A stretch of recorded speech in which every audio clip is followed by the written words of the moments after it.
Buat teman-temanku yang baru gabung, bisa cek di playlist untuk urutan videonya, dan bisa juga cek di playlist untuk judul barunya. Bab 438, Menembak Kaki Sendiri. Wajah tetua Jin pucat pasi. Menghadapi pertanyaan Han Yinyu, dia tetap tenang. Aku tidak percaya bahwa Gu Daofeng dan Balai Pembunuhan Tersembunyi saling berhubungan, ini sama sekali tidak mungkin. Dia tidak mengatakan apakah dia tahu atau tidak. Sebaliknya, dia mengatakan dia tidak percaya mereka punya hubungan apapun.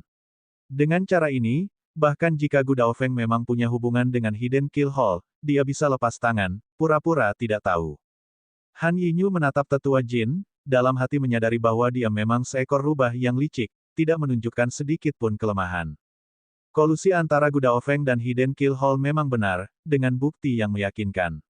Mengenai kematiannya, itu terkait dengan dia yang bekerja sama dengan Hidden Kill Hall.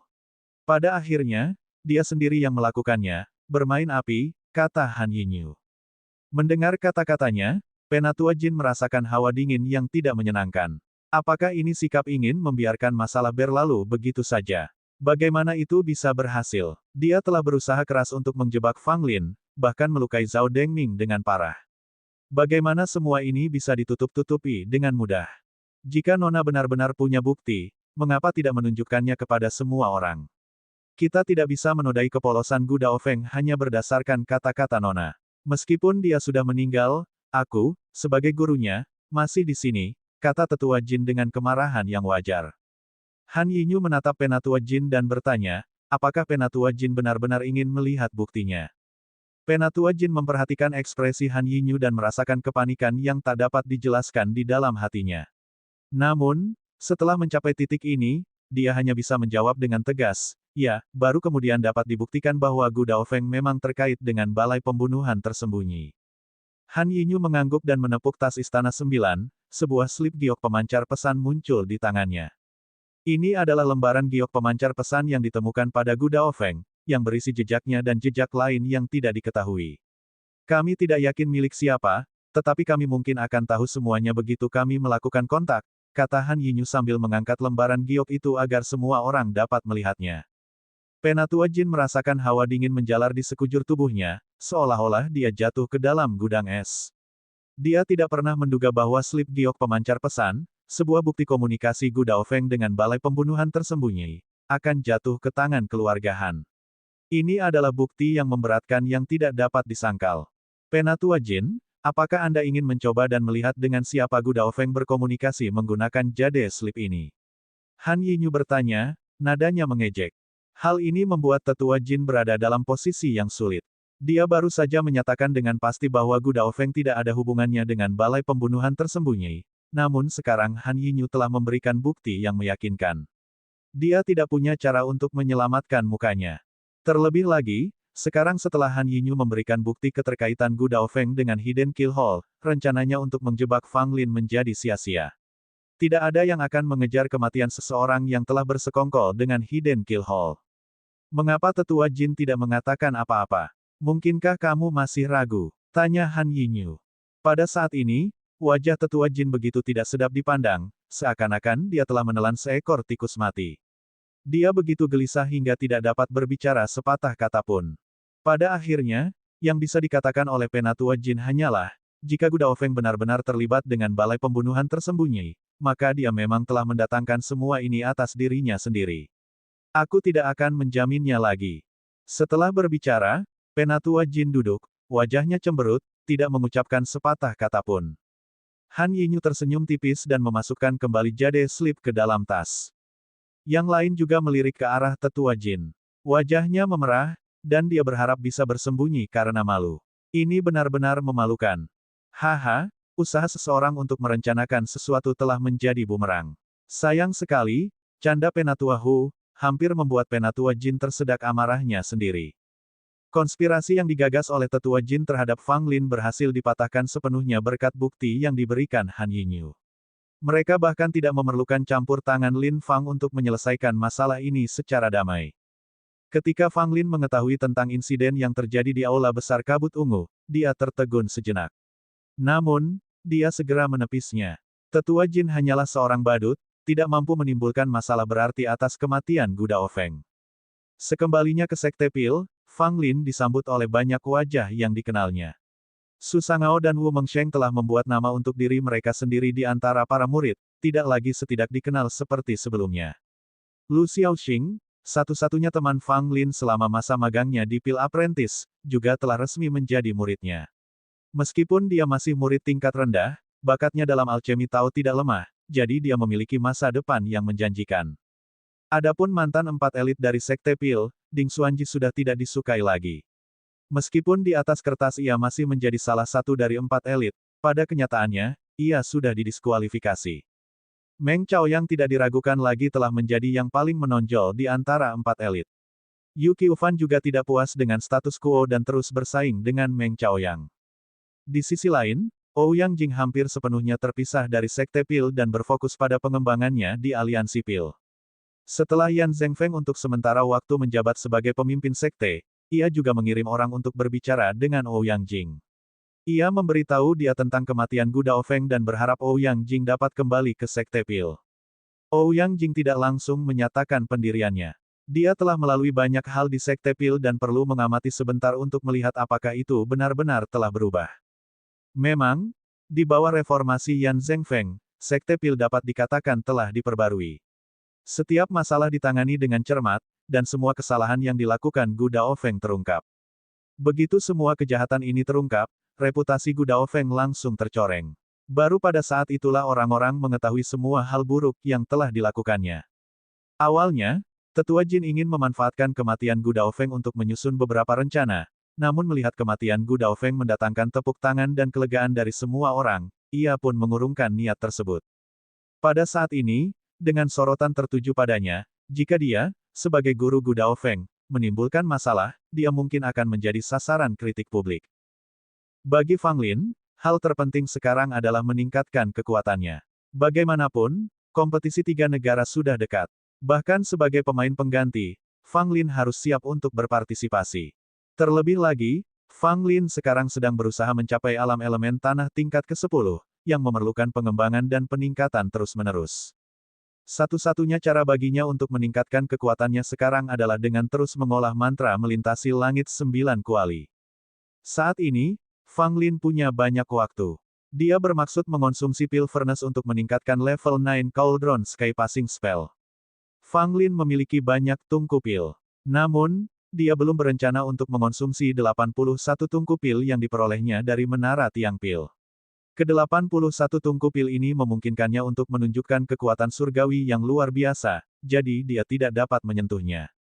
Sedangkan untuk tungku pil lainnya, tungku pembakaran api menampung tubuh Saint Iblis. Tripod Laut Ekstrim dan Kuali Shenlong adalah pilihannya. Sedangkan untuk Nine Tracer Luminous Cauldron, Fang Lin tidak akan memakannya.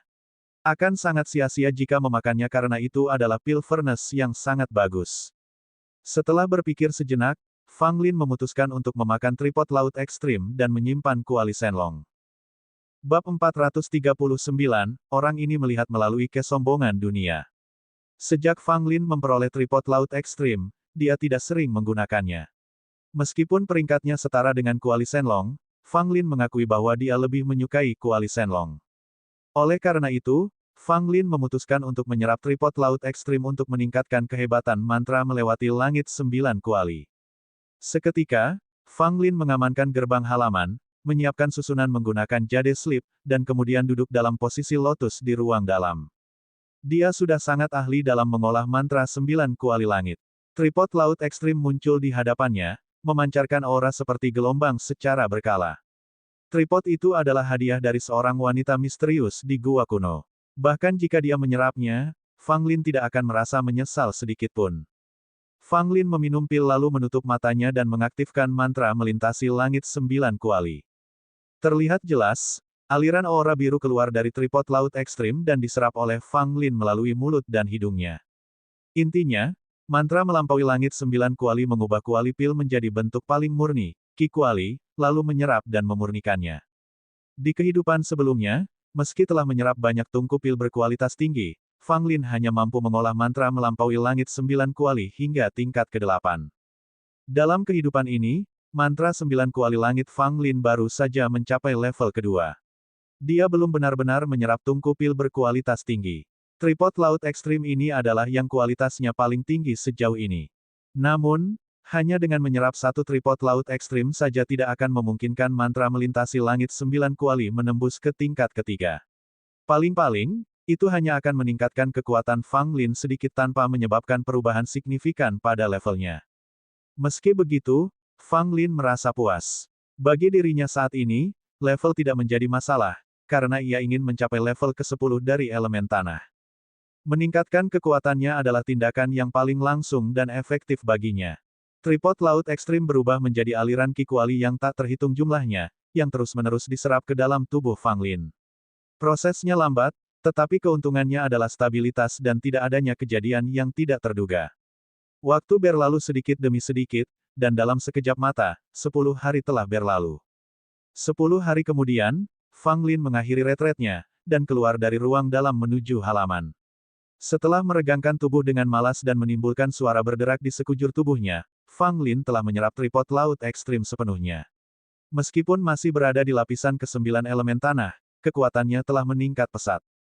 Menurut perkiraan Fang Lin, bahkan seseorang di puncak lapisan ke-9 elemen tanah tidak akan memiliki keunggulan dalam pertarungan melawannya. Tentu saja, jika itu adalah orang aneh seperti Han Xiaoxing dan Yang Xuanfeng, itu tidak akan pasti. Mereka berdua memiliki kekuatan mengerikan yang jauh melebihi puncak normal lapisan ke-9 elemen bumi. Setelah menyelesaikan kultivasinya, Fang Lin dalam suasana hati yang baik dan mengeluarkan ginseng mayat dari tas Istana 9. Wah, apakah kamu akhirnya sadar? Siap memberiku ramuan obat kuno yang tersisa. Ginseng mayat menyipitkan mata ke arah Fang Lin begitu keluar. Fang Lin menamparnya seperti biasa, apakah aku sudah memberimu ramuan obat kuno? Berapa banyak lagi yang kau inginkan? Ginseng bangkai tampak bersalah, kau berutang begitu banyak ramuan obat kuno padaku, aku sudah tidak bisa menghitungnya. Fang Lin menamparnya lagi, kita akan membahas ramuan obat kuno nanti. Kamu menyerap begitu banyak Qi mayat di Gunung Hantu. Mengapa tidak ada perubahan? Mendengar ini, bangkai ginseng menepuk-nepuk tubuhnya, sambil membual, apa maksudmu tidak ada perubahan? Buka matamu dan lihat baik-baik. Bukankah tubuhku yang sempurna menjadi lebih sempurna? Fang Lin terdiam, tubuhmu yang sempurna. Bukankah itu hanya kulit yang lebih kencang? Apa hubungannya itu dengan kesempurnaan? Berhentilah bicara omong kosong. Kamu menyerap begitu banyak Qi mayat, itu seharusnya menyebabkan beberapa perubahan. Apakah kamu sengaja menyembunyikannya? Fang Lin menatap ginseng mayat dengan curiga. Kors ginseng tetap tidak terpengaruh, tampak percaya diri. Nak, ini namanya menjaga profil rendah.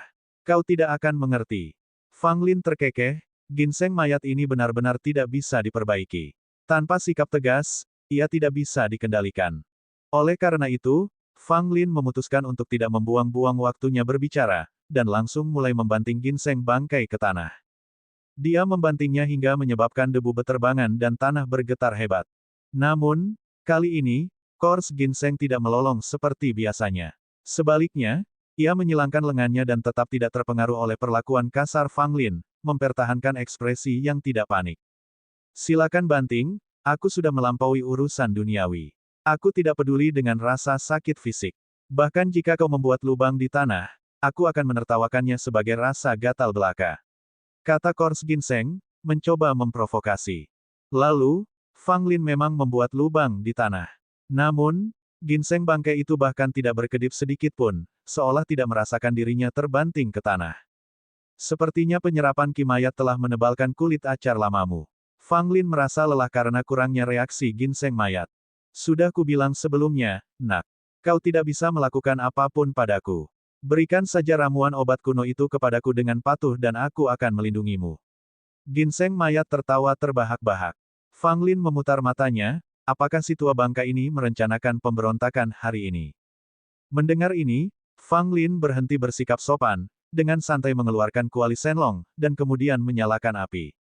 Hei, apa yang akan kau lakukan?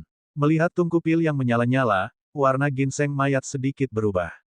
Fang Lin meraihnya tanpa berkata apa-apa. Namun, wajahnya dipenuhi dengan senyum sinis. Ginseng mayat sedikit bingung. Apa yang akan dia lakukan? Mungkinkah orang ini benar-benar ingin mengolahku sebagai bahan obat? Semakin dipikirkannya, semakin mungkin hal itu terjadi, menyebabkan kepanikan dalam diri Kors Ginseng. Namun, secara eksternal, ia mencoba untuk tetap tenang. Fang Lin memandanginya dan mencibir dalam hati, tunggu sampai aku melemparkanmu ke dalam tungku pil dan lihat apakah kau masih bisa tetap tenang. Nak, aku lelah. Aku ingin kembali ke tas dan beristirahat. Tiba-tiba ginseng mayat berpura-pura lemah. Fang Lin tersenyum, tidak usah terburu-buru, aku akan membiarkanmu beristirahat sebentar. Ginseng bangkai berubah menjadi hijau. Ginseng itu mulai bergerak gelisah di tangan Fang Lin. Wah, nak, tadi aku cuma bercanda. Aku tidak butuh ramuan obat kuno, kata Kors Ginseng dengan ekspresi wajah kaku. Tanpa menjawab, Fang Lin menatap tungku pil yang sudah panas sepenuhnya, lalu berpura-pura melemparkan ginseng mayat ke dalamnya. Tunggu, tunggu, tunggu. Mari kita bicarakan ini. Anak muda tidak boleh begitu impulsif. Mayat ginseng menjerit dan mencengkeram tangan Fang Lin dengan erat, takut akan dilempar ke dalam. Fang Lin mencoba melepaskannya dengan paksa, tetapi ternyata dia tidak bisa. Acar tua ini menempel terlalu erat. Kamu bilang kamu telah melepaskan diri dari nilai-nilai duniawi, bukan? Kamu harus memenuhi nilai akhirmu, melompat ke dalam tungku pil sendirian, dan berubah menjadi pil. Kata Fang Lin. Ginseng mayat menggigil. Ia memang kebal terhadap senjata apapun, tetapi jika ia dilemparkan ke tungku pil, ia akan tersiksa oleh panas terik siang dan malam. Itu adalah sesuatu yang tidak dapat ia tangani. Bab 440, Keterampilan Acar Tua. Nak, jangan pikir aku mudah diganggu. Saat aku marah, bahkan aku takut pada diriku sendiri. Jadi, jangan memancing amarahku. Ginseng mayat berusia 1000 tahun itu gemetar saat berbicara. Fang Lin tertawa terbahak-bahak dan meraih ginseng bangkai, lalu memasukkannya ke dalam kuali Shenlong. Ah, aku terbakar sampai mati. Kulitku retak. Api menyembur dari tungku pil, menyebabkan mayat ginseng menjerit. Ekspresi wajahnya tampak berubah karena kesakitan. Fang Lin memeriksanya, tetapi tidak menemukan tanda-tanda kerusakan pada ginseng bangkai. Bahkan tidak ada satupun kumis yang hilang. Jadi, setelah menyerap begitu banyak energi mayat, seharusnya ada beberapa perubahan, kan? Fang Lin bertanya dengan riang.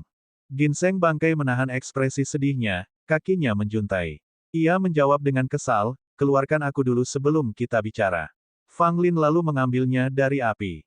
Kors ginseng melotot kesal ke arah Fang Lin, tetapi dengan patuh menenangkan diri. Dengan enggan, ia berkata, kali ini, aku tidak akan berdebat denganmu.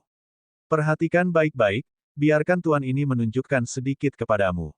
Fang Lin juga memperlihatkan ekspresi penuh harap dan membiarkannya pergi. Sang ginseng bangkai mendarat di tanah, berteriak, lalu berlari. Kebebasan untuk tuanku. Aku sudah selesai mempermainkanmu. Mayat ginseng berlari kencang dan dalam sekejap mata, ia hampir melarikan diri dari halaman. Fang Lin tidak bergerak sama sekali, hanya memperhatikan ginseng bangkai dengan tenang dan tidak bermaksud menghentikannya. Wah, saat berikutnya, ginseng mayat menghantam penghalang susunan tak kasat mata dan terpantul kembali oleh kekuatannya. Marah tak berujung, si ginseng mayat menatap Fang Lin dengan mata mesum. Ingin kembali ke tungku pil dan bermain lagi. Fang Lin mengancam. Akhirnya ginseng mayat menyerah. Ia menyadari bahwa ia tidak akan bisa menang melawan Fang Lin dan selalu berakhir dengan hukuman. Merasa kasihan akan nasibnya yang tragis, ia meratap, bagaimana aku bisa berakhir di bawah belas kasihan seorang anak hijau setelah hidup begitu lama. Nak, perhatikan baik-baik karena aku hanya akan melakukan ini sekali. Jika kau melewatkannya, jangan salahkan aku, kata Kors Ginseng sambil tampak mengumpulkan kekuatan.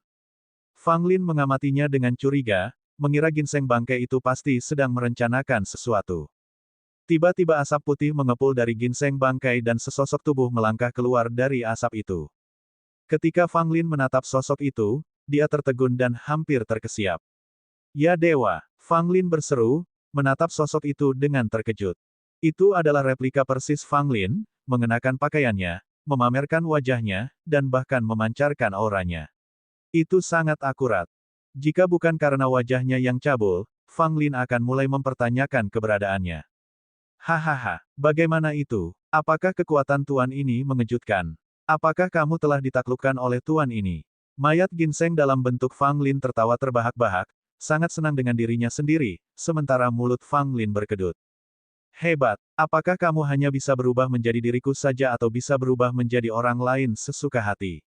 Bisakah kamu meniru kekuatan dan keterampilan mereka juga? Fang Lin bertanya dengan cepat. Tanpa menjawab, ginseng mayat berubah menjadi Han Yinyu dengan keras. Fang Lin terkejut sementara ginseng bangkai tampak lebih senang dan berubah menjadi dugunian. Cukup, berhentilah berubah. Kau membuat kepalaku pusing. Bisakah kau mengubah penampilanmu atau meniru keterampilan mereka juga?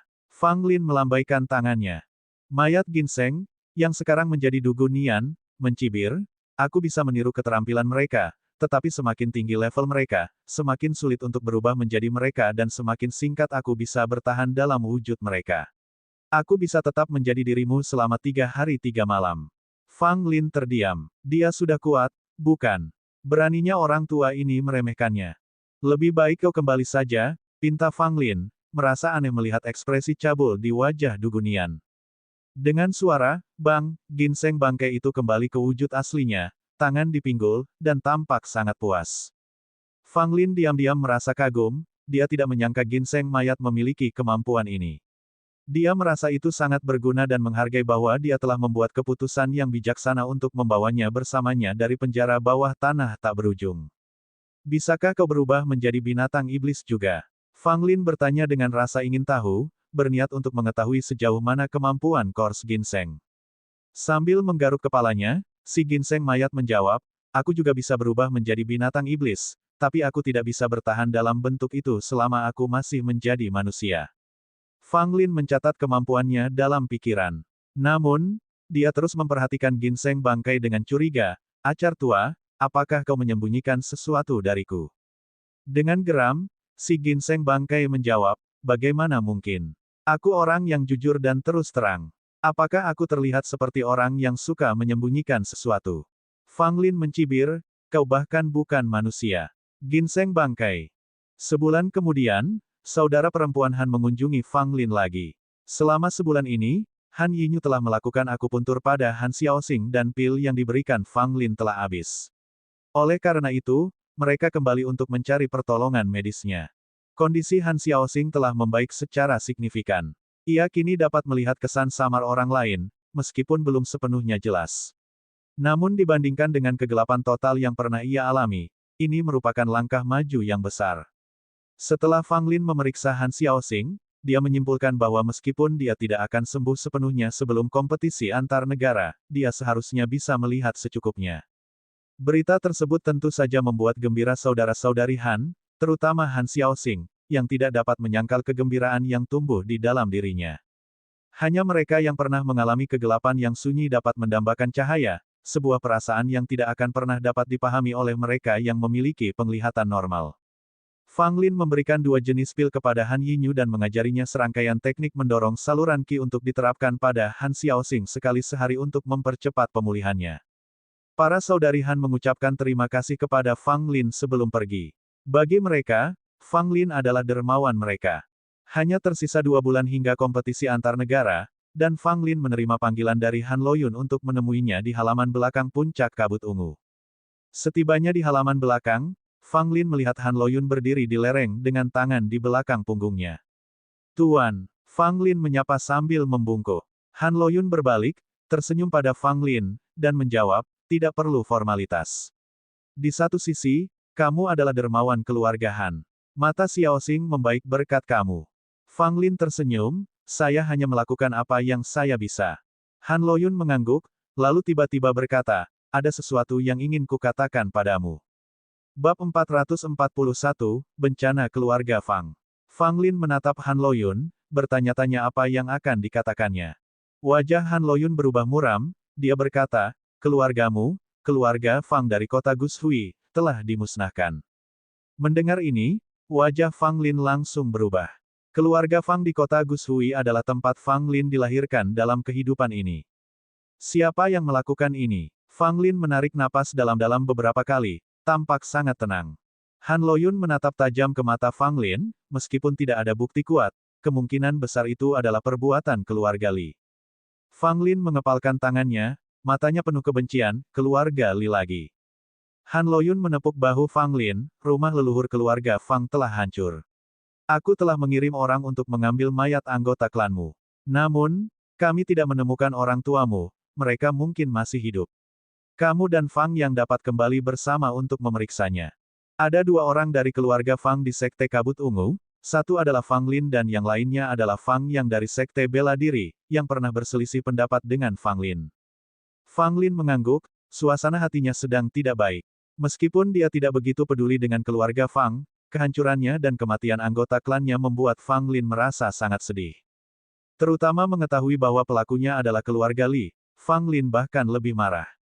Keluarga Li, kali ini kalian benar-benar membuatku marah.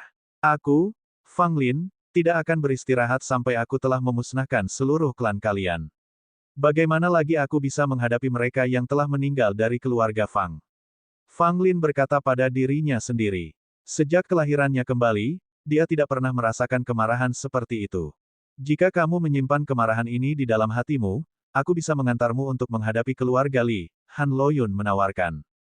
Fang Lin menggelengkan kepalanya, jika ini hanya tentang menghadapi mereka, itu akan membuat mereka lolos dengan mudah. Han Loyun tampak serius, apa yang akan kamu lakukan? Fang Lin sama sekali tidak menyembunyikan niatnya, aku ingin keluarga Li menebus dosa mereka dengan mengorbankan nyawa seluruh klan mereka. Han Loyun sedikit terkejut, tidak menyangka Fang Lin akan mengatakan hal seperti itu. Akar keluarga Li berakar kuat di negara Qian. Bahkan jika Sekte Kabut Ungu dan keluarga kerajaan bersatu, akan tetap sangat sulit untuk membasmi mereka, Han Loyun memperingatkan, tidak ingin Fang Lin dikuasai oleh kebenciannya. Bagaimanapun, Fang Lin memiliki masa depan yang cerah di depannya, dan jatuh ke dalam perangkap kebencian dapat mengacaukan hidupnya. Fang Lin menarik napas dalam-dalam, Tuan, jangan khawatir. Saya tidak akan bertindak gegabah, dan saya tidak akan menyimpan ide-ide yang tidak realistis. Namun, permusuhan dengan keluarga Li ini, saya akan mengingatnya. Han Loyun, memahami keadaan emosi Fang Lin saat ini, tidak memikirkannya lagi dan membiarkan Fang Lin kembali ke tempat tinggalnya.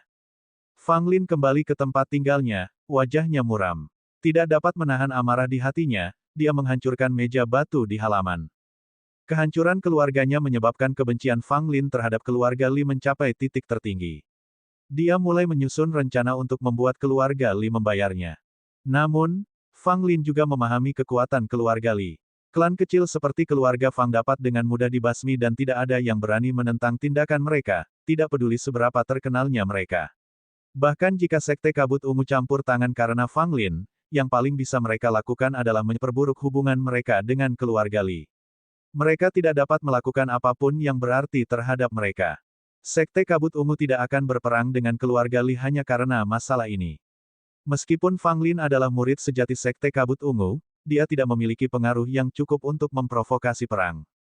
Dibandingkan dengan keluarga Li, kekuatan Fang Lin sendiri tidak ada apa-apanya, seorang ahli dari keluarga Li dapat menghancurkannya tanpa usaha.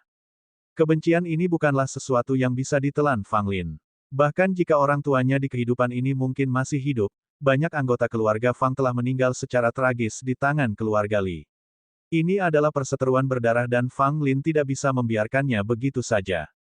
Balas dendam adalah hidangan yang bisa menunggu selama 10 tahun. Omong kosong macam apa itu tentang menunggu 10 tahun untuk membalas dendam. Pertama-tama, Fang Lin bukanlah seorang pria sejati.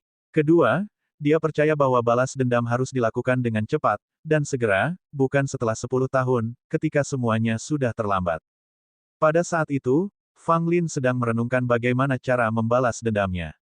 Konfrontasi langsung bukanlah tindakan yang bijaksana. Begitu dia mencoba menyerang keluarga Li, dia akan disingkirkan oleh para ahli mereka. Setelah berpikir panjang, satu-satunya cara untuk membalas dendam tampaknya adalah melalui penggunaan racun. Fang Lin selalu menolak penggunaan racun dan hanya akan menggunakannya ketika benar-benar diperlukan. Namun, jika lawannya adalah keluarga Li, Fang Lin tidak akan merasa bersalah. Bahkan jika dia harus meracuni setiap anggota keluarga Li sampai mati, dia tidak akan merasa bersalah sedikit pun. Setelah dia bulat hatinya, Fang Lin mulai membuat racun secara sembunyi-sembunyi. Dalam sekejap mata, 7 hari telah berlalu. Fang Lin melangkah keluar dari kamarnya dan tiba di gerbang gunung, di mana dia melihat Fu Haixin masih menjaga gerbang. Dengan kurang dari 10 hari tersisa dari tugasnya sebagai penjaga gerbang selama 3 bulan, Fu Haixin sekarang mampu menghadapi orang-orang yang datang dan pergi dari Sekte Kabut Ungu dengan tenang. Melihat Fang Lin, sedikit rasa tidak nyaman melintas di mata Fu Haixin. Jelas, dia masih menyimpan dendam atas kekalahan yang dideritanya di tangannya. Fang Lin hanya menyapanya dan berdiri diam di samping, tampaknya menunggu seseorang. Setelah beberapa saat, dua orang datang dari arah sekte bela diri. Salah satunya adalah Fang Yang. Di belakang Fang Yang ada seorang lelaki tua berjubah abu-abu longgar. Dia memiliki postur yang kuat dan memancarkan aura yang mengesankan saat berjalan. Penatua Fang, saya minta maaf karena membuat Anda menunggu, kata Fang Yang sambil mendekat, ekspresinya dipenuhi dengan kesedihan saat dia membungkuk pada Fang Lin. Fang Yang juga tahu tentang pemusnahan keluarganya, dan berita itu membuatnya berduka selama beberapa hari. Hari ini, dia akan kembali ke kota Gushui bersama Fang Lin, untuk melihat reruntuhan rumah leluhur mereka. Fang Lin mengangguk pada Fang Yang, lalu membungkuk hormat pada lelaki tua berjubah abu-abu itu, terima kasih atas perhatianmu, Tetua Ge. Tetua Ge menghela napas, tidak masalah sama sekali, hanya mengantar kalian berdua ke kota Gushui. Sayang sekali keluarga Li masih bebas. Baik Fang Lin maupun Fang Yang tetap diam, hati mereka penuh kebencian terhadap keluarga Li. Ayo pergi, kata Fang Lin dan mereka bertiga meninggalkan sekte kabut ungu menuju kota Gushui, lokasi rumah keluarga Fang. Perjalanan mereka tidak jauh, tetapi demi keselamatan, Han Loyun tetap mengirim Tetua Ge, yang merupakan salah satu ahli teratas di sekte bela diri, yang berada di urutan kedua setelah Xing Tianxiao, untuk menemani mereka. Dengan adanya Tetua Ge, dipastikan tidak akan ada bahaya. Mengingat jaraknya yang pendek, Fang Lin dan yang lainnya hanya membutuhkan waktu 2,5 hari untuk mencapai kota Gushui. Gushui adalah kota kecil yang terletak di antara dua gunung, benar-benar tempat terpencil. Saat memasuki kota Gushui, Fang Lin dan yang lainnya merasakan suasana yang tidak biasa. Banyak penduduk kota yang menunjukkan ekspresi kesedihan. Keluarga Fang benar-benar bernasib buruk, mereka hampir musnah, seorang lelaki tua di sebuah kedai teh kecil berkata kepada beberapa orang di sekitarnya, menggelengkan kepalanya berulang kali. Bukankah begitu? Kudengar keluarga Fang menyinggung satu klan besar dan dibantai dalam semalam, jawab pria lainnya. Mendengar ini, hati Fang Lin dan Fang yang terasa sakit, sementara Penatua Ge tetap diam, mengikuti di belakang mereka. Mereka tiba di rumah leluhur keluarga Li, tidak menemukan apapun kecuali reruntuhan dan tanda-tanda kebakaran. Bab 442, meninggalkan sendiri. Meskipun kota Gushui adalah tempat kecil, keluarga Fang masih dianggap sebagai keluarga kaya dengan rumah-rumah pusaka dan balai leluhur, tempat tinggal beberapa generasi keluarga Fang. Namun, kediaman megah keluarga Fang, yang sebelumnya terletak di tempat terbaik di kota Gushui, kini telah berubah menjadi reruntuhan. Kebakaran hebat menghanguskan seluruh kediaman keluarga Fang dalam semalam. Pada saat ini, beberapa orang dari sekte kabut ungu tengah membersihkan reruntuhan, mengeluarkan mayat-mayat hangus dari reruntuhan. Ekspresi Fang Lin menjadi sangat gelap. Keluarga Li tidak hanya melakukan pembunuhan, tetapi mereka juga membakar rumah leluhur Fang, membuat almarhum keluarga Fang tidak dapat dikenali lagi. Fang yang gemetar tak terkendali ketika melihat tubuh-tubuh hangus tergeletak di tanah, dia seperti berada di ambang kehancuran. Ah! Fang yang berteriak putus asa, dan tiba-tiba berlutut, bersujud di depan mayat-mayat anggota keluarga Fang. Fang Lin tidak menghentikannya. Pada saat ini, dia sendiri menahan luapan amarahnya. Tinjunya mengepal, siap mencabik-cabik anggota keluarga Li manapun, jika mereka berani muncul di hadapannya. Kalian sudah datang, desah. Seorang tetua dari sekte kabut ungu muncul, menatap Fang Lin dan Fang Yang, dan tak dapat menahan diri untuk menggelengkan kepala dan mendesah. Fang Lin menarik napas dalam-dalam, lalu berjalan mendekati mayat-mayat itu. Lebih dari selusin mayat hangus tak bisa dikenali, yang lainnya relatif utuh. Meskipun wajah lusinan mayat itu tidak dapat dikenali, masih ada cara untuk mengetahui usia dan identitas mereka. Jangan lihat lagi. Orang tuamu tidak ada di antara orang-orang ini, tampaknya mereka telah lolos dari malapetaka ini. Kata sesepuh dari sekte kabut ungu. Mendengar ini, Fang Lin merasa sedikit lega. Mayat orang tuanya di kehidupan ini tidak ditemukan, mungkin mereka masih hidup. Tentu saja, ada kemungkinan lain yang tidak ingin dipertimbangkan Fang Lin, bahwa mereka mungkin telah jatuh ke tangan anggota keluarga Li. Bagaimanapun, kemungkinan orang tua Fang Lin masih hidup cukup tinggi. Di sisi lain, Fang Yang dengan cepat menemukan jasad kedua orang tuanya yang sudah dingin. Fang Yang memegang jasad kedua orang tuanya menangis dan berteriak histeris. Fang Lin tidak senang dengan hal itu. Fang yang sangat dikagumi oleh para tetua keluarga Fang dan sering menindas Fang Lin. Akan tetapi, kini keluarga Fang berada dalam masalah besar, semua anggota keluarga telah meninggal, dan hanya mereka berdua yang masih hidup. Fang, aku ingin membalas dendam. Fang Yang, setelah menangis beberapa saat, tiba-tiba berkata kepada Fang Lin. Fang Lin mengepalkan tangannya, tentu saja, aku akan membalas dendam. Aku tidak akan mengampuni pembunuh manapun. Fang yang menangis terseduh-seduh, itu keluarga Li. Keluarga Li lah yang menghancurkan keluarga Fang. Fang Lin melangkah maju, meletakkan tangannya di bahu Fang Yang, dan berkata dengan ekspresi yang luar biasa serius, bahkan jika itu keluarga Li, mereka harus membayar harganya. Melihat Fang Lin, Fang Yang kembali berlutut di tanah dan memeluk erat tubuh orang tuanya. Fang Lin tidak tahan lagi menyaksikan pemandangan ini dan mulai melihat ke sekeliling reruntuhan. Tiba-tiba Fang Lin menyadari bahwa beberapa orang di dekatnya sedang memeriksa tempat ini. Begitu orang-orang ini melihatnya sedang melihat mereka, mereka segera mengalihkan pandangan mereka. Fang Lin mendengus dingin karena orang-orang ini jelas-jelas menunjukkan ekspresi gembira di wajah mereka. Hatinya terbakar amarah. Siapa pencuri-pencuri ini? Tetaplah di sana. Fang Lin langsung bertindak tanpa berkata apa-apa lagi. Seperti seekor binatang buas, dia sudah berada di depan orang-orang ini dalam sekejap mata.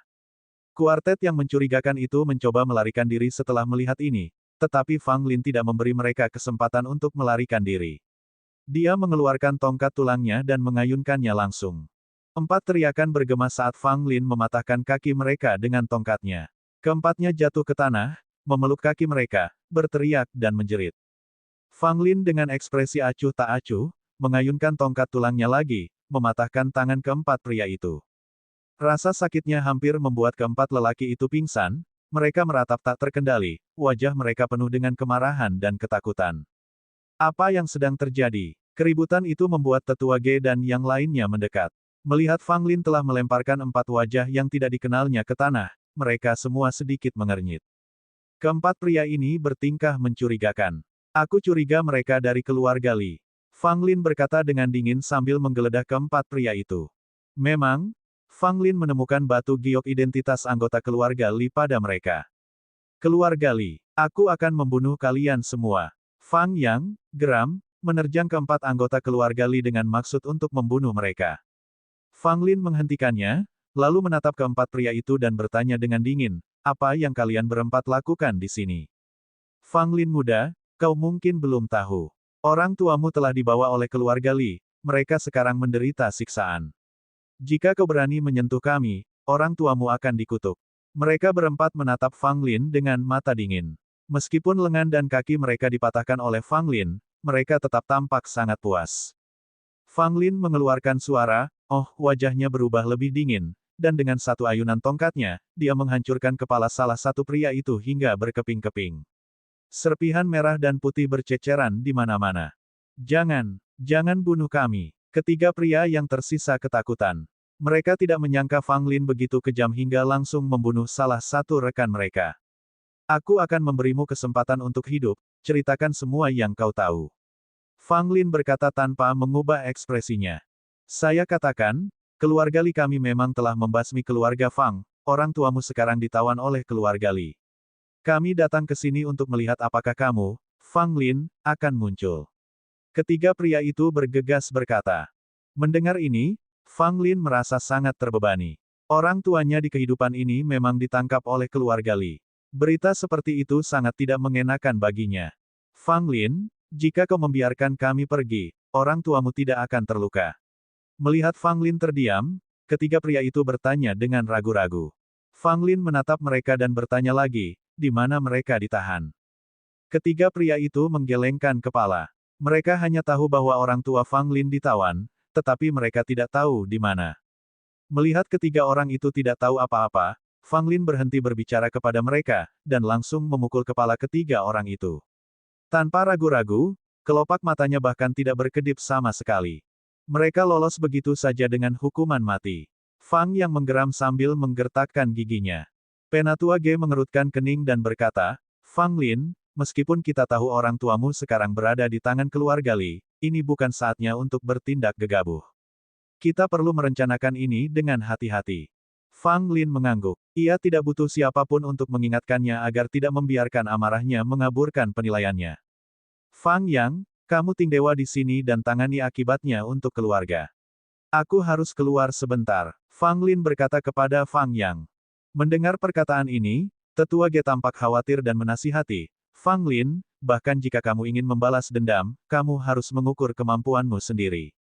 Fang Lin menjawab dengan tenang, Tetua, tenang saja, saya tahu apa yang harus saya lakukan. Saya hanya keluar sebentar untuk mengurus beberapa urusan, tidak melakukan apapun terhadap keluarga Li. Tetua Ge tidak mempercayainya dan menggelengkan kepalanya, lebih baik kau tetap di sini. Aku tidak akan merasa tenang jika kau pergi sendirian. Fang Lin tidak punya pilihan lain selain melupakan masalah pergi keluar sendirian. Namun, pada malam hari, Fang Lin menyelinap keluar dari kota Gus Hui sendirian. Tidak ada yang menyadari kepergiannya. Bab 443, Meracuni Keluarga Li. 3 hari kemudian, seorang pemuda yang tampak biasa-biasa saja dan berpenampilan biasa-biasa saja tiba di lokasi cabang keluarga Li. Wajah pemuda ini identik dengan salah satu dari 4 pemuda keluarga Li yang telah tewas di tangan Fang Lin. Tak lain dan tak bukan adalah Fang Lin yang menyamar. Dengan kemampuan Fang Lin, menyamarkan dirinya sangatlah mudah, hanya membutuhkan 1 pil penyamaran. Tempat ini adalah kota kecil yang, meskipun kecil, merupakan salah satu cabang keluarga Li. Mayoritas penduduknya adalah anggota keluarga Li, terbagi menjadi kota dalam dan luar. Kota bagian dalam dihuni oleh anggota keluarga Li, sedangkan kota bagian luar merupakan tempat berkumpulnya orang-orang dengan nama keluarga lainnya. Saat memasuki kota, Fang Lin segera mengetahui bahwa keluarga Li memiliki sumber air eksklusif di dalam kota, terpisah dari yang ada di luar kota. Setelah mengetahui hal itu benar-benar sesuai dengan rencana Fang Lin. Dia khawatir apakah penggunaan racun akan memengaruhi orang lain selain keluarga Li. Dia menyadari bahwa tidak perlu khawatir lagi. Segera, Fang Lin memasuki pusat kota dan dengan cepat menemukan lokasi sumber air. Namun, di dekat sumber air, ada pengawal dari keluarga Li. Bagaimanapun, sumber air ini sangat penting bagi semua warga kota bagian dalam. Jika sumber air ini dirusak, konsekuensinya akan sangat berat. Fang Lin mengamati dari kejauhan sebentar dan kemudian mundur, kembali keluar kota untuk tinggal di sebuah penginapan. Keesokan harinya, Fang Lin kembali memasuki pusat kota dan diam-diam mengamati bahwa para penjaga keluarga Li berganti shift setiap 4 jam. Selama sekitar setengah jam di antara shift, sumber air tetap tidak dijaga. Setelah memperhatikan situasi ini, Fang Lin mundur sekali lagi, menunggu selama 2 hari sebelum meneruskan pengamatan rahasianya. Begitu dia memahami situasi dengan baik, sebuah rencana perlahan terbentuk di benak Fang Lin. Selama hari-hari ini, Fang Lin terus-menerus menerima pesan melalui slip giok transmisi pesan Sekte Kabut Ungu, yang memperingatkannya agar berhati-hati, agar tidak gegabah. Perasaan hangat muncul di hati Fang Lin, dan dia menanggapi setiap pesan, meyakinkan dia tidak akan bertindak gegabah. Pada hari ke-7, Fang Lin mengambil tindakan. Kali ini, dia bertekad untuk menyerang. Hati Fang Lin goyah saat memikirkan penggunaan racun. Apakah tindakannya yang akan dilakukannya tidak lebih baik dari ahli pil racun? Namun, Fang Lin tidak terlalu memikirkan hal ini. Ahli pil racun menggunakan racun untuk menghancurkan kehidupan tanpa berpikir panjang, sedangkan Fang Lin menggunakannya untuk membalas dendam. Fang Lin hanya ingin mencelakai keluarga Li dan tidak berniat menyeret orang tak bersalah ke dalam masalah ini. Jika kota itu tidak memiliki 2 sumber air terpisah, dia pasti tidak akan bertindak, dan akan mencari solusi yang lebih menyeluruh. Jadi, Fang Lin bersembunyi di balik bayangan, menunggu saat para penjaga di sumber air berganti giliran untuk memberi celah. Dia kemudian bergegas dan memanfaatkan kesempatan itu. Tanpa membuang waktu, Fang Lin segera menuangkan sebotol cairan tak berwarna dan tak berasa ke sumber air dan mundur tanpa menunda sedikit pun. Ketika Fang Lin meninggalkan pusat kota dan kembali keluar kota, jantungnya masih berdebar-debar. Meskipun dia tidak menghadapi bahaya apapun, sensasi dari seluruh operasi itu tak terlukiskan. Sekarang, yang harus dilakukan Fang Lin hanyalah menunggu dan menyaksikan pertunjukan yang tak terelakkan itu terungkap. Racun yang dicampur Fang Lin ke dalam persediaan air sangat aneh. Timbulnya perlahan, tetapi gejalanya akan semakin memburuk. Semakin lama racun itu bertahan, semakin mustahil untuk disembuhkan. 5 hari kemudian, di pusat kota, 4 pemuda dari keluarga Li berkumpul di sekitar meja yang penuh dengan hidangan lezat, sambil mengobrol. Akan tetapi, salah satu pemuda itu, yang kelihatannya agak lemah, tampak agak tidak sehat, kulitnya pucat, ia tampak lesu dan sesekali mengusap perutnya. Li Guang, ada apa denganmu? Kamu tampak tidak sehat. Apakah kamu sakit? Ketiga pemuda lainnya bertanya setelah melihat kondisinya. Li Guang menggelengkan kepalanya dan memaksakan senyum, mungkin aku terlalu memaksakan diri saat berkultivasi beberapa hari yang lalu dan masih merasa agak terkuras. Tiga orang lainnya tidak terlalu peduli dengan penjelasannya dan melanjutkan makan dan mengobrol. Namun, tak lama kemudian, Li Guang tiba-tiba muntah-muntah, jatuh terlentang dengan wajah pucat, keringat bercucuran, dan busa putih keluar dari mulutnya. Ia telah kehilangan kesadaran. Demikian pula di bagian lain kota, anggota keluarga Li lainnya mulai menunjukkan gejala yang sama. Bukan hanya satu atau dua orang, tetapi puluhan. Para anggota keluarga Li yang berpangkat tinggi di daerah itu menyadari adanya kelainan itu dan mengumpulkan para anggota keluarga yang tak sadarkan diri agar dapat didiagnosis dan diobati oleh pemurni pil keluarga tersebut. Namun, para penyuling pil benar-benar bingung. Mereka hanya dapat memastikan bahwa orang-orang ini tampaknya telah diracuni, tetapi mereka tidak dapat mendeteksi adanya racun di dalam tubuh mereka. Ini sungguh aneh. Sebagai tindakan pencegahan, keluarga Li menutup pusat kota, melarang orang-orang dengan nama keluarga lain untuk masuk, dan melaporkan situasi tersebut ke rumah leluhur keluarga Li, meminta ahli pil yang lebih berpengalaman untuk datang. Begitu kota bagian dalam ditutup, Fang Lin tahu rencananya telah dimulai. Dia terkekeh dalam hati, racun yang dia buat bukanlah sesuatu yang bisa dideteksi oleh seorang pemurni pil biasa. Dapat dikatakan, jika Fang Lin ingin menjadi ahli pil racun, dia akan menjadi orang paling tangguh dan mengerikan yang ada. Di pusat kota, suasana kehikmatan menyelimuti keluarga Li. Semakin banyak anggota keluarga yang menunjukkan gejala yang sama, dua wanita muda dari keluarga Li telah meninggal. Mereka yang bertanggung jawab atas keluarga Li di daerah itu benar-benar panik.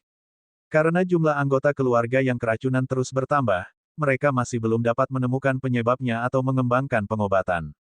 Pada saat penyuling pil yang dikirim oleh rumah leluhur keluarga Li tiba, situasi di pusat kota menjadi semakin buruk.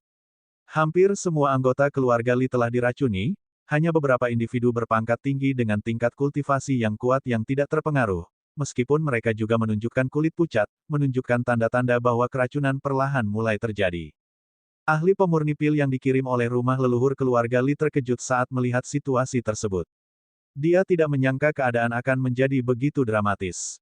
Dia langsung menyelidiki dan merawat para korban. Karena cukup terampil, penyuling pil ini akhirnya melacak masalah tersebut kembali ke sumber air. Ia memerintahkan agar sumber air segera ditutup. Namun, menemukan sumber racun di saat-saat seperti ini tidak ada artinya karena semua orang di kota itu telah meminum air dari sumber itu, semuanya telah diracuni. Menemukan sumber racun itu tidak membantu. Satu persatu, anggota muda keluarga Li meninggal di tengah rasa sakit yang luar biasa. Di saat-saat terakhir hidup mereka, mereka mengalami sakit perut yang hebat, yang menyebabkan kematian yang mengerikan dengan usus yang pecah. Ahli pemurni pil yang dikirim oleh rumah leluhur keluarga Li telah mencoba berbagai metode pengobatan tetapi tetap tidak berdaya. Dia hanya bisa menyaksikan dengan tak berdaya saat anggota keluarga Li meninggal satu demi satu. Akhirnya, hanya beberapa anggota keluarga Li yang tersisa hidup di pusat kota. Anggota keluarga lainnya telah meninggal. Bahkan mereka yang tertinggal pun berjuang untuk menahan efek racun dan beberapa mulai kehilangan kesadaran.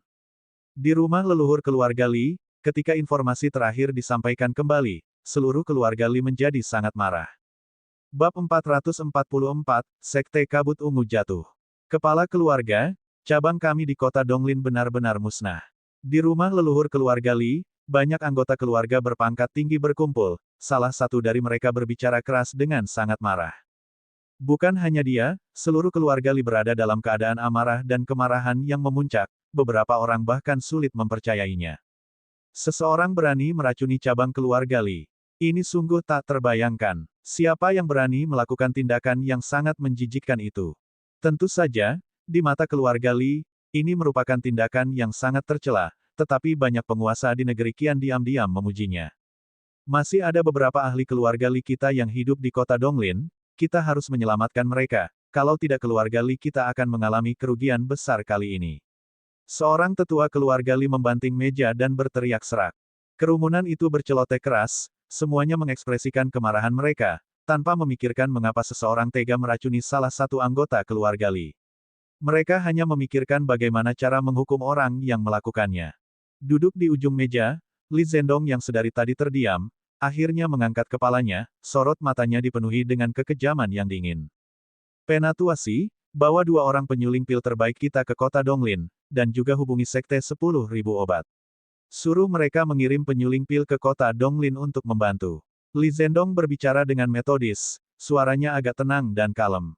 Ya, seorang lelaki tua mematuhi perintah itu dan mundur. Kepala keluarga, dengan apa yang terjadi di kota Donglin, cabang-cabang lain mungkin juga perlu waspada. Seorang anggota keluarga berpangkat tinggi berkomentar. Li Zhendong mengangguk, kirim perintah, perintahkan cabang lainnya untuk meningkatkan keamanan. Seseorang segera pergi untuk mengantarkan perintah Li Zhendong ke semua cabang keluarga Li lainnya. Kepala keluarga, mungkinkah kejadian ini berhubungan dengan sekte kabut ungu? Tiba-tiba, seorang tetua keluarga Li yang sebelumnya diam berbicara. Mendengar hal itu, banyak orang menoleh padanya. Tetua keluarga Li berdiri dan menatap semua orang, kami baru saja mengirim orang untuk menghabisi keluarga Fang di kota Gushui. Dalam sekejap mata, salah satu cabang keluarga Li diracuni. Meskipun belum ada bukti, saya menduga insiden ini mungkin ada hubungannya dengan sekte kabut ungu. Mendengar pernyataan ini, banyak anggota keluarga Li yang berpangkat tinggi menganggapnya masuk akal. Kepala keluarga, jika itu benar-benar sekte kabut ungu, maka mereka benar-benar telah melewati batas. Mereka berani meracuni salah satu cabang keluarga Li kita, itu benar-benar tidak bisa dimaafkan.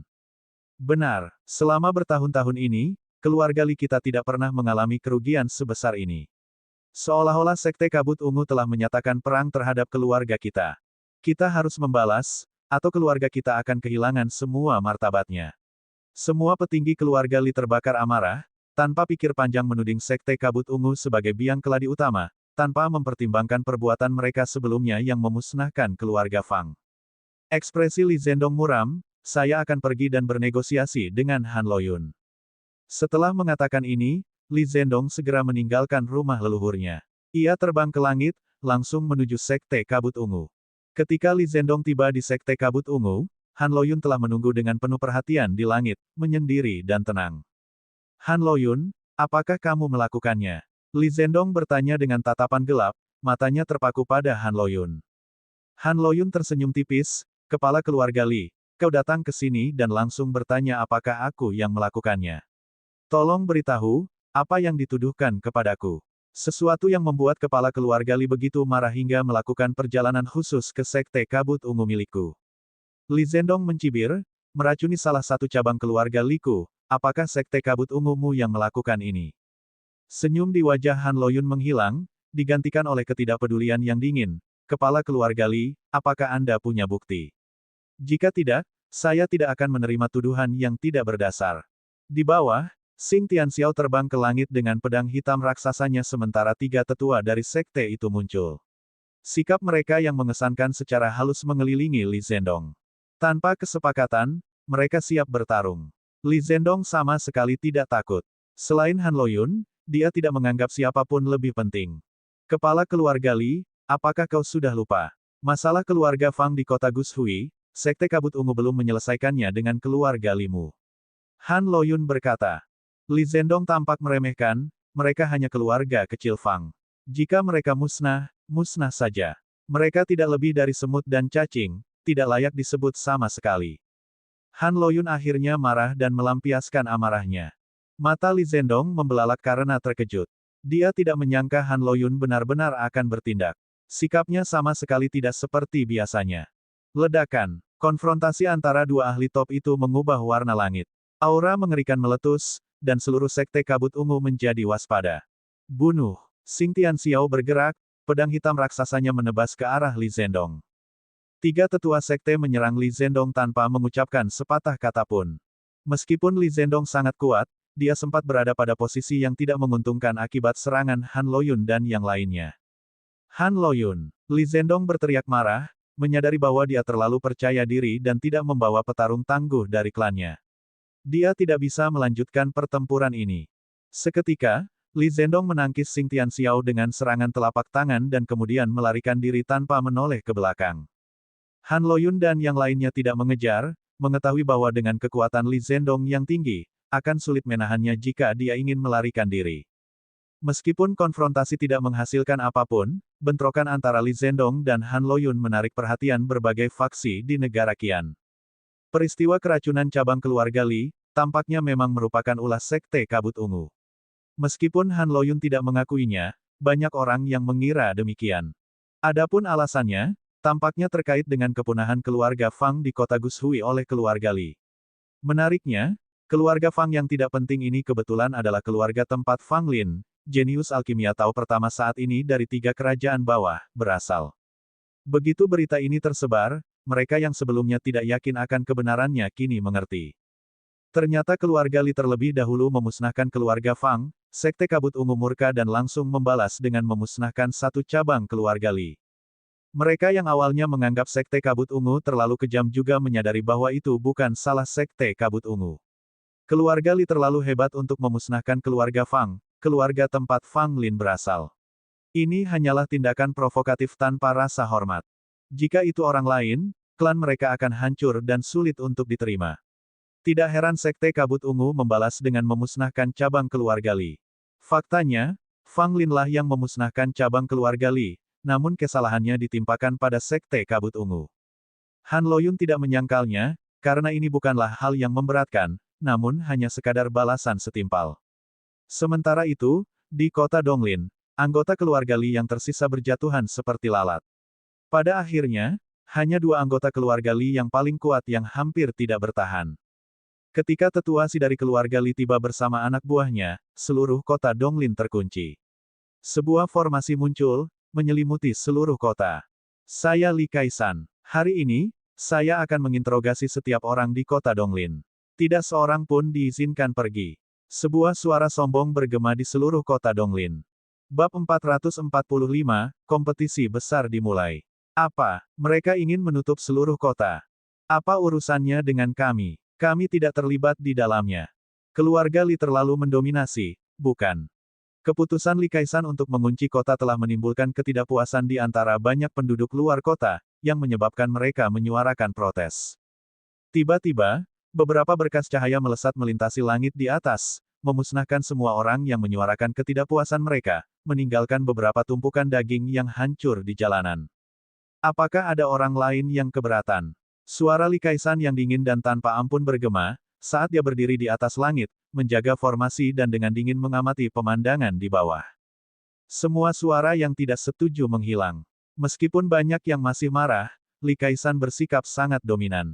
Dia langsung membunuh siapa saja yang menyatakan ketidakpuasan, sehingga tidak memberi mereka ruang untuk bernegosiasi. Semua orang tahu bahwa keluarga Li sangat marah kali ini, dan berniat menemukan si peracun dengan cara apapun. Pada saat ini, Fang Lin memang masih berada di kota Donglin. Dia ingin menyaksikan anggota terakhir keluarga Li yang diracuni itu mati. Baru saat itulah dia akan merasa sedikit lega. Mengenai kesulitannya saat ini, Fang Lin tidak khawatir.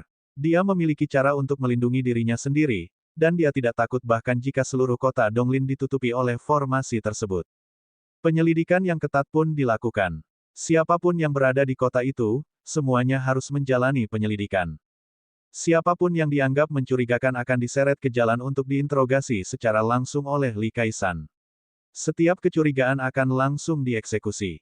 Skenario ini menimbulkan ketakutan dan kecemasan di antara banyak orang, yang mengakibatkan meningkatnya kepanikan secara bertahap. Fang Lin juga menghadapi pertanyaan, namun ia berhasil luput dari perhatian. Suatu hari, terdengar suara jeritan yang mengerikan dari dalam kota. Mendengar suara ini, wajah Li Kaisan berubah drastis dan dia segera memasuki kota. Banyak orang mendengar jeritan ini, sehingga timbul berbagai spekulasi. Fang Lin tahu, saat ini, orang kuat terakhir keluarga Li di pusat kota pasti sudah mendekati akhir hidupnya. Sesuai dugaannya, saat Li Kaisan tiba di pusat kota, dia melihat prajurit elit terakhir dari keluarga Li yang masih hidup di kota Donglin disiksa dengan kejam dalam kesakitan dan kematian. Wah, marah! Li Kaisan menghentakkan kaki ke tanah, menghancurkan permukaannya. Ia geram seperti singa yang marah. Para penyuling pil keluarga Li menggelengkan kepala sambil mendesah. Mereka telah melakukan yang terbaik, tetapi mereka tidak cukup mampu, dan sangat merasakan ketidakberdayaan. Cabang keluarga Li di kota Donglin kini telah musnah sepenuhnya, hanya menyisakan beberapa anggota keluarga Li yang sedang pergi urusan bisnis. Mayat-mayat berjejer di jalan-jalan pusat kota, dengan wajah kesakitan dan mata terbelalak karena kematian. Kemegahan pusat kota kini telah hilang, suasananya suram dan tak bernyawa. Sumber racun mematikan, pasokan air di pusat kota, juga telah ditutup. Semua orang takut mendekatinya, takut tertular racun yang mengerikan itu. Cari, bahkan jika ada kecurigaan sekecil apapun, tangkap siapapun yang pernah ke pusat kota. Jangan biarkan satu pun lolos. Li Kaisan mengamuk, mengintensifkan penyelidikan, bertekad untuk berpegang pada prinsip, lebih baik menangkap dengan salah daripada melepaskan. Dengan demikian, kepanikan di luar kota meningkat drastis. Banyak warga yang telah menginjakkan kaki ke dalam kota sebelumnya. Apakah semua orang akan dicurigai? Apakah semua orang akan ditangkap? Li Kaisan kembali ke langit di atas kota luar, matanya dipenuhi aura pembunuh saat dia memperhatikan setiap siluet di bawah. Karena ingin menghindari gelombang alarm, sebagian dirinya ingin membunuh setiap orang di kota luar untuk memuaskan dendamnya. Tentu saja, jika dia bertindak berdasarkan ini, keluarga Li niscaya akan dikecam oleh semua orang dan menjadi musuh bersama semua kekuatan di negeri Qian. Saat babak baru pencarian yang lebih berat dimulai, Fang Lin telah meninggalkan kota Donglin dengan diam-diam menggunakan pemegang teratai. Sama seperti dia yang tidak pernah menginjakkan kaki di kota Donglin, setelah meninggalkan kota itu dia kembali ke kota Gushui. Fang Yang dan Tetua Ge masih berada di kota Gushui. Pemakaman keluarga Fang telah selesai, dan keluarga Fang sudah tidak ada lagi. Sekembalinya ke kota Gushui, Fang Lin mengunjungi tugu peringatan yang baru didirikan, menundukkan kepalanya untuk menghormati setiap plakat. Beristirahatlah dengan tenang, aku telah membalas kematianmu, Fang Lin meyakinkannya dalam hati. Tetua Ge menatap Fang Lin dengan pandangan aneh dari samping. Dengan situasi yang memanas di kota Donglin dan ketidakhadiran Fang Lin selama periode ini, Tetua Ge secara alami menghubungkan Fang Lin dengan situasi di kota Donglin. Namun, Tetua Ge tidak bertanya lebih jauh. Dia tahu betul bahwa dengan situasi tegang antara keluarga Li dan Sekte Kabut Ungu, beberapa hal sebaiknya tidak usah disentuh hingga membusuk di dalam perut. Setelah semuanya beres, Fang Lin berusaha kembali ke Sekte Kabut Ungu. Namun, Fang Yang memutuskan untuk tinggal di kota Gushui untuk berkabung atas kematian keluarga Fang selama setahun sebelum kembali ke Sekte Kabut Ungu. Fang Lin tidak menghalanginya. Jika dia tidak memiliki urusan penting lain yang harus diurus dan tidak bisa tinggal, dia juga akan memilih untuk berkabung untuk sementara waktu. Bagaimanapun, malapetaka yang menimpa keluarga Fang berawal karena dia, dan dia selalu merasa bersalah karenanya. Fang Yang tinggal di dalam aula peringatan keluarga Fang, tidak hanya berkabung selama 1 tahun, tetapi selama 20 tahun. Ia menghabiskan masa-masa terbaiknya di sini. 20 tahun kemudian, waktu telah berubah.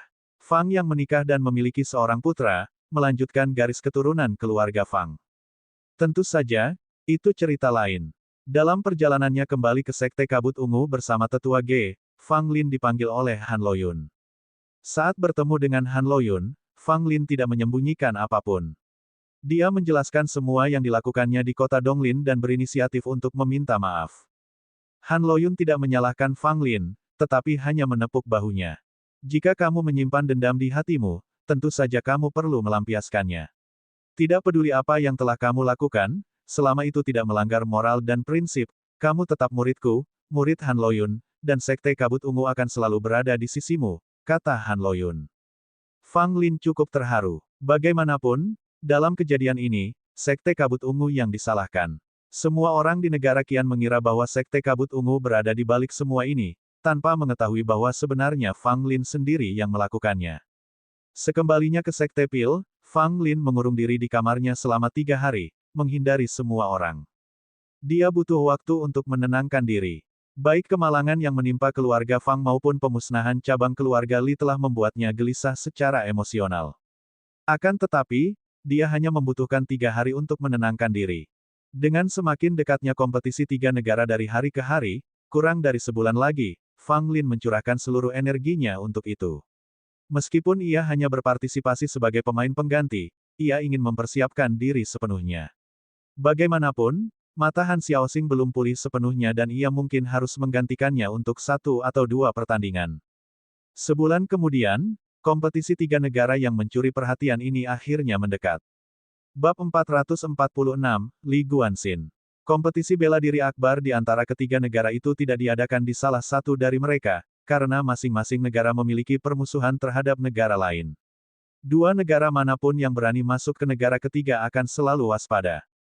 Oleh karena itu, sejak lama telah ditetapkan bahwa kompetisi itu akan diadakan di dalam reruntuhan sekte kuno.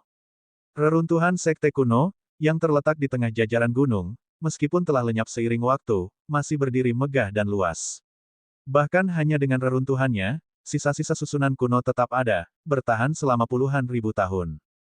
Berdasarkan catatan kuno yang ditemukan di reruntuhan, sekte kuno ini dikenal sebagai sekte langit virtual. Jika ditempatkan di masa sekarang, itu akan menjadi sekte tingkat atas, tetapi di masa lalu yang jauh dengan praktisi hebat yang tak terhitung jumlahnya, itu akan menjadi sekte biasa. Kompetisi sebelumnya di antara ketiga negara semuanya diadakan di reruntuhan sekte langit virtual ini, dan kali ini tidak terkecuali. Bagaimanapun, lokasi ini dianggap paling cocok. Menyelenggarakannya di tempat lain akan menimbulkan sedikit banyak masalah. Kompetisi seni bela diri di antara ketiga negara itu merupakan acara terbesar di 3 kerajaan bawah, yang bahkan menarik lebih banyak perhatian daripada konferensi penyuling pil. Bagaimanapun, di era ini, seni bela diri masih mendominasi, dan jumlah seniman bela diri jauh lebih banyak daripada penyuling pil. Lebih jauh lagi, persaingan antara ketiga negara tersebut merupakan ujian kekuatan masing-masing negara, dan persaingannya akan sangat ketat. Beberapa hari sebelum kompetisi dimulai, banyak seniman bela diri dari 3 negara telah berbondong-bondong mendatangi reruntuhan sekte langit virtual, dengan penuh semangat menunggu tirai dibukanya acara akbar ini. Pada saat ini, di dalam ibu kota kekaisaran negara Qian, sebuah perahu terbang emas telah disiapkan. Begitu anggota sekte kabut ungu dan keluarga Li tiba, mereka akan berangkat menuju reruntuhan sekte langit virtual. Yang mulia, Master Sekte Han telah tiba. Seseorang melaporkan hal ini, dan Kaisar Dakian, Yang Jianye, segera maju untuk menyambutnya. Han Loyun tiba, bersama Fang Lin dan beberapa tetua serta murid dari Sekte Kabut Ungu. Fang Lin bukanlah pendatang baru di ibu kota kekaisaran. Dengan sekali pandang, dia bisa melihat Yang Xuanfeng, yang berdiri di belakang Yang Jianye. Yang Xuanfeng juga melirik Fang Lin tetapi terus mengamati kerumunan Sekte Kabut Ungu untuk mencari sesuatu yang lain. Saudara Yang, jangan cari lagi. Nona Han Xiaoxing tidak ikut dengan kita, Fang Lin memberitahu Yang Xuanfeng. Mendengar ini, Yang Xuanfeng dan banyak anggota kerajaan menunjukkan ekspresi bingung. Yang Jianye juga mengerutkan kening, mengalihkan pandangannya ke Han Loyun. Mengapa Xiaoxing tidak datang? Yang Jianye bertanya. Han Loyun tersenyum tipis, dia akan tiba sedikit lebih lambat. Kita akan pergi duluan. Namun, dengan Fang Lin di sini, tidak masalah apakah Xiaoxing datang atau tidak. Kata-kata ini disambut dengan tatapan sinis dari para anggota kerajaan. Bagaimana mungkin itu tidak penting? Han Xiaoxing adalah peserta penting dalam kontes ini. Jika dia tidak datang, bukankah mereka akan kehilangan pemain kunci? Apakah mereka benar-benar berencana untuk membiarkan Fang Lin bertanding?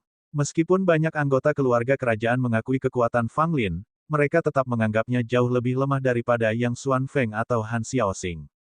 Dia tidak akan memiliki kesempatan melawan ahli muda papan atas lainnya dari kerajaan Meng dan negara Yun. Namun, Yang Xuanfeng memandang Fang Lin dan menemukan dengan terkejut bahwa Fang Lin telah mencapai lapisan ke-9 alam elemen tanah. Yang Jianye juga menatap Fang Lin dengan tajam, lalu mengangguk, karena Fang Lin sudah berhasil menembus lapisan ke-9 elemen tanah, seharusnya tidak menjadi masalah baginya untuk menggantikan Xiaoxing dalam kompetisi. Fang Lin sangat kesal. Apakah dia benar-benar lemah sehingga mereka semua menaruh harapan yang rendah padanya? Namun, itu bisa dimengerti.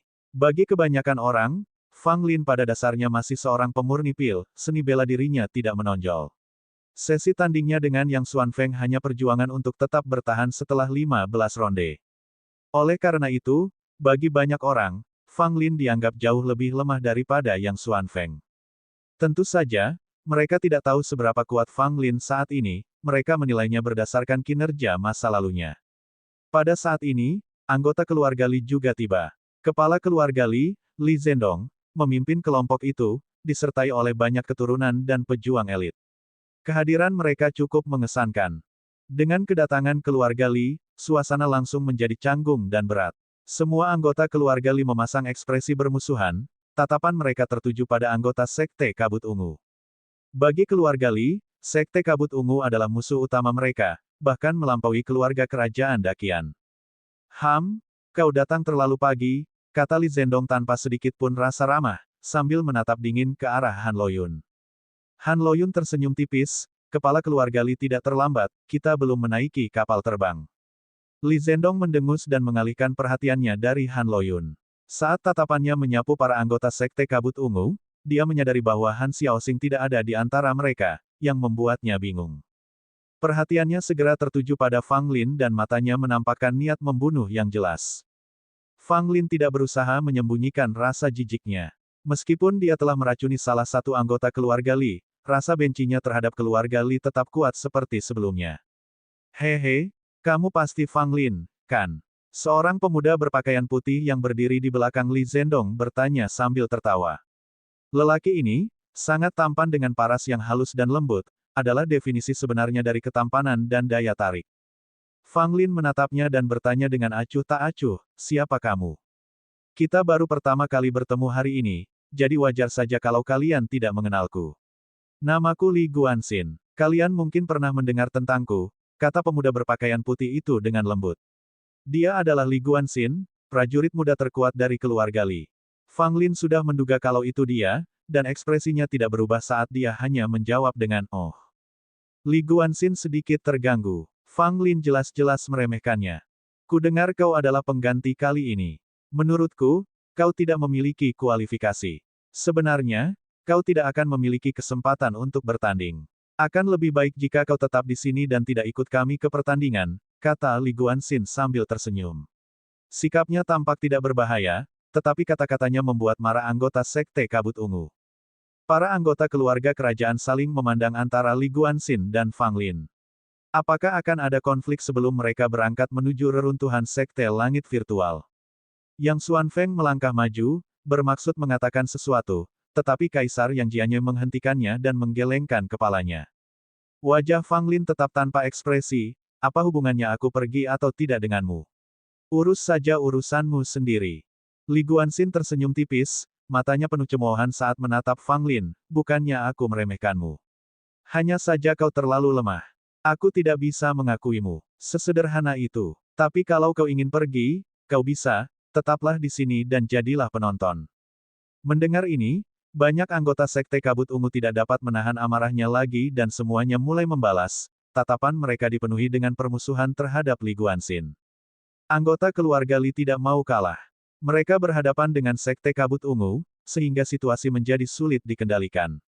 Fang Lin menatap Li Guanxin dengan dingin, senyum mengembang di bibirnya, menurutku kau tidak pantas mendapatkan posisi yang dipilih. Mengapa kau tidak memberikannya padaku? Kau bisa tinggal di sini, dan mendukung kami. Bab 447, bertarunglah dulu. Begitu kata-kata ini diucapkan, mata Li Guanxin dipenuhi dengan kesuraman yang dingin, dan seluruh keluarga Li mendidih karena amarah. Semua anggota keluarga kerajaan terkejut mendengar kata-kata Fang Lin, tidak pernah menyangka dia akan mengucapkan pernyataan yang begitu berani, yang pada dasarnya mengancam untuk merebut posisi Li Guanxin sebagai kandidat utama. Para anggota Sekte Kabut Ungu bertepuk tangan tanda setuju. Mereka sudah lama tidak menyukai Li Guanxin, dan serangan balik Fang Lin yang berani benar-benar memuaskan mereka. Hehe, jadi kau benar-benar sombong seperti yang dikatakan rumor, Li Guanxin tertawa. Namun, kesombongan tanpa dasar seringkali berujung pada kematian dini. Meskipun tampak tenang dari luar, ekspresi Li Guanxin lebih gelap. Perkataan Fang Lin pastinya telah memancing Li Guanxin. Saya tidak bercanda, saya sungguh-sungguh yakin Anda tidak layak untuk pencalonan utama ini. Jangan malu lagi dan biarkan saya yang menanggungnya, jawab Fang Lin sambil menyeringai. Berani sekali, Li Zhendong memarahi dengan tajam, melotot ke arah Fang Lin. Han Loyun tersenyum dan berkata, Tuan Li, mengapa Anda harus membiarkan pertengkaran generasi muda mengganggu Anda? Kita harus minggir dan biarkan mereka yang mengurusnya. Fang Lin, kesombonganmu tidak ada batasnya. Benar-benar tidak masuk akal. Menurutku dia sudah gila. Beraninya dia menantang si jenius teratas dari keluarga Li kita. Banyak anggota keluarga Li mencibir, mengira Fang Lin melebih-lebihkan dirinya sendiri. Apa kau serius? Kau ingin menentang pencalonan utamaku? Li Guanxin bertanya dengan wajah datar, menatap Fang Lin. Fang Lin mengangguk sebagai jawaban. Semua orang terdiam saat ini, mereka semua dapat melihat bahwa duel sengit akan terjadi antara Li Guanxin dan Fang Lin sebelum perjalanan mereka ke Sekte Langit Virtual. Jika keduanya benar-benar mulai berselisih, itu pasti akan menjadi tontonan yang menarik. Hehe, ku dengar kau bertarung dengan Yang Xuanfeng dan nyaris tak mampu bertahan 15 jurus. Apa yang membuatmu yakin untuk menantangku? Kau terlalu memuji dirimu sendiri. Li Guanxin berkata sambil menyeringai, menatap Fang Lin dengan penuh penghinaan. Fang Lin, yang jelas-jelas kesal, membalas, mengapa begitu banyak omong kosong yang tidak ada gunanya?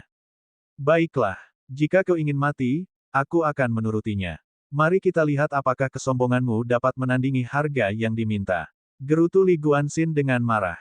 Kemudian dia menoleh ke Li Zhendong dan berkata, Guru, saya meminta pertandingan tempur dengan Fang Lin. Saya ingin menunjukkan kepadanya kekuatan sejati keluarga Li. Fang Lin menatap Han Loyun dan berkata, Tuan, Li Guanxin menghadiahkan pencalonan utama kepadaku. Li Guanxin dan anggota keluarga Li sangat marah dengan kata-kata Fang Lin. Siapa yang mengatakan mereka akan menyerahkan pencalonan utama? Pertarungan bahkan belum dimulai dan dia sudah mengucapkan kata-kata yang begitu arogan. Apakah dia tidak takut kehilangan muka jika dia kalah? Guanxin, jika kau harus melakukan ini, jangan ragu. Beri dia pelajaran, jawab Li Zhendong dingin. Han Loyun menepuk bahu Fang Lin dan berkata, Li Guanxin biasa tidak akan mengancammu. Lakukan saja yang terbaik. Sekarang setelah Han Loyun dan Li Zhendong memberikan persetujuan mereka, pertarungan antara Li Guanxin dan Fang Lin tidak dapat dihindari. Jika kalian ingin bertarung, arena bela diri adalah tempatnya. Tapi pastikan kalian tidak bertarung sampai mati. Bagaimanapun, kita harus menuju reruntuhan Sekte Langit Virtual.